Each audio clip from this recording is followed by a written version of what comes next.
government cover-ups. You want answers? Well, so does he. He's Alex Jones on the GCN Radio Network. And now, live from Austin, Texas, Alex Jones. He's the T-Rex of political talk.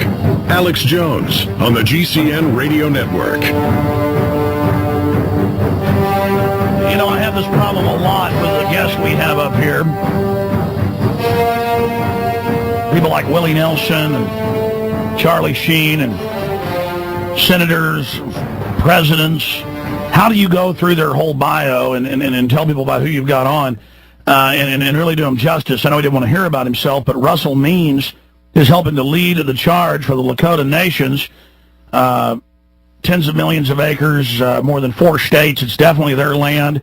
I think it should be completely given back to them. The U.S. doesn't even exist anymore. It's total New World Order run. So that debate doesn't even matter.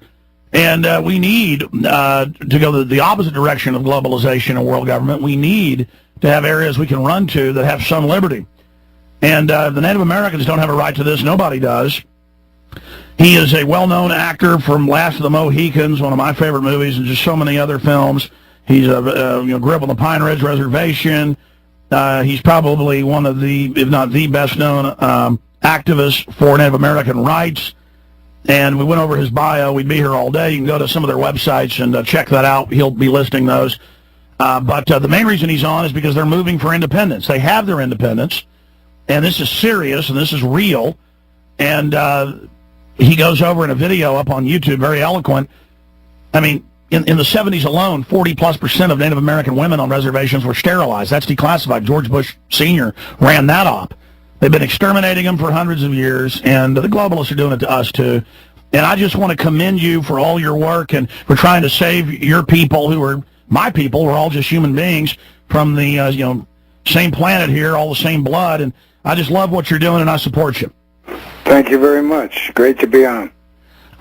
You don't want to talk about yourself, but for those that don't know who you are, if they saw you, they'd recognize you from all the movies and television and the rest of it. Tell folks in a nutshell about your life, encapsulate it, then we'll get into your greatest mission, trying to have sovereignty for the Lakota people. Well, first, I gained my infamy as an activist with the American Indian Movement, which, by the way, was founded in the Twin Cities back in 1969.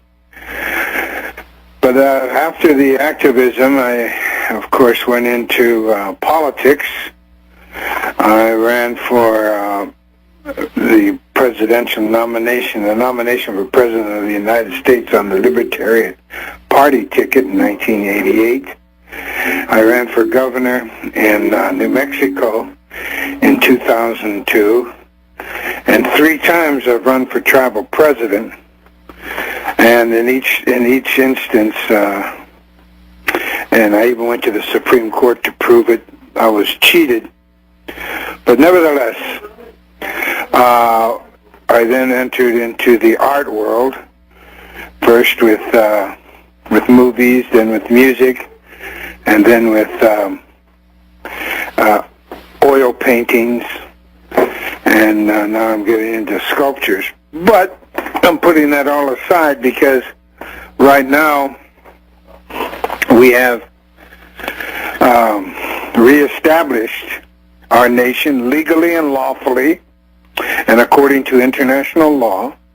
We have followed all the protocols that are necessary to reestablish and withdraw from our treaties with the United States, like I said, unilaterally, and to not only withdraw from the treaties, but all agreements with the United States of America. And the statistics of our deprivation are horrible. Some of the worst in the world, like our life expectancy for a male Lakota is less than 44 years of age, the lowest in all of the world. Well, let's just boil it down. You have been under continual total war, siege, and I want to get into your deprivation, but you ended that talk on video talking about the private Federal Reserve and kind of a jab at the New World Order. So I take from that you understand the true nature of the globe. Can you give us your view on the global crime syndicate? Well, the global crime syndicate, of course, are the bankers of the world. They're the ones who have taken the precious metals from behind the currencies of the world so that they turn it into the currencies into commodities that can be bought and sold in wholesale units. First you had the Trilateral Commission, and now that was even too small for them, so they enlarged to the New World Order, which is the ultimate act of imperialism, to have one world order, a la George Orwell, and to control all the world's natural resources. And put us all, literally, if you look at the grid they're building, it's literally putting everyone in compact city control grids, as the Pentagon calls it, literal reservations, the same way they've exterminated your people. Well, exactly. And, Indian policy has been U.S. policy from day one. The family farmer and the family rancher, they're the new Indians of the 21st century. They're in the way of progress, which is right-wing socialism. In other words, corporate ownership of the land and agriculture. Yes. And so consequently, they're the new Indians. They're being eradicated as we speak from the land. You have your health system, especially in the United States, which is directly taken from the policies of the American Indian on the reservation. Your HMOs, your poor health return, the total ignorance. It's a cover for eugenics. It's and a cover. And the poisoning of your body with the drugs. Yes. The other thing is education. They perfected dumbing down the individual on the reservation, then exported it to the rest of the United States. So your federal schools are just exactly that purpose, is to dumb down America, which would mean that people are more easily controlled. Just like you get the individuals off of the land, the farmers and the ranchers off the land, into the cities, where you're more easily controlled. Let me stop you, sir. This is so incredible. I should have gotten you on before to talk to you. Everything you're saying is 100% from the documents. Obviously, you know this, but for listeners that don't, can you expand on this point? I studied eugenics. It came out of England and Germany. By 150 years ago, they employed it first against natives, and literally to use the health care as the front to poison, sterilize, kill you. Now they're doing it to everyone. This is their control grid. Oh, definitely, and like I say, study Indian policy, you realize that when Hitler wrote about it in the 1920s, Hitler wrote and put it down that America has the best idea for getting the unwanted races, the unwashed races of people, and putting them and selecting them and putting them away into concentration camps. Yes, Mein Kampf. That's exactly what he did. Hitler loved reading about the West, and all he talked about was doing the same. Exactly. I'd even forgotten about that. Yeah.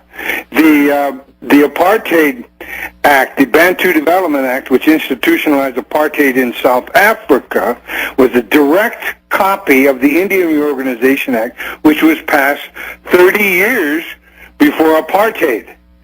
So the two regimes that used the role model United States of America are now history, but yet they're part of the banking cartel. And it is shameful that American people have been dumbed down so much that they don't even understand what's going on in a republic that is supposed to guarantee your individualized freedom, and yet you only have, in reality, one party, but they give you a facade of two parties. It's impossible to guarantee individual liberty with a two-party system.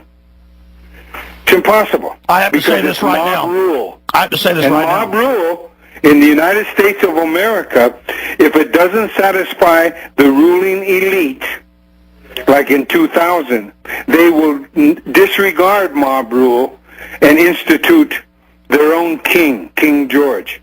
Russell Means, I have to tell the listeners who just tuned in, you are the main leader of the Lakotas, according to every demographic and group we look at. And I've interviewed quite a few of the other leaders that are supporting you, but I have to say this, talking to you in person, and I don't just say this lightly, I believe you are the leader. I believe the spirit I feel, the intellect I hear, everything I see. I totally support you, and I think everybody should support you. You are the leader. I'm going to say right now that I believe that you are doing the right thing and that you can do this. If the people get behind you, you have done it. You've internationally pulled out. How do we support you? Well, first of all, support just the way we're doing it, on the internet and on the radio waves, because the corporate media is not going to pay any attention to this. Neither are the politicians. But here's the good part about it.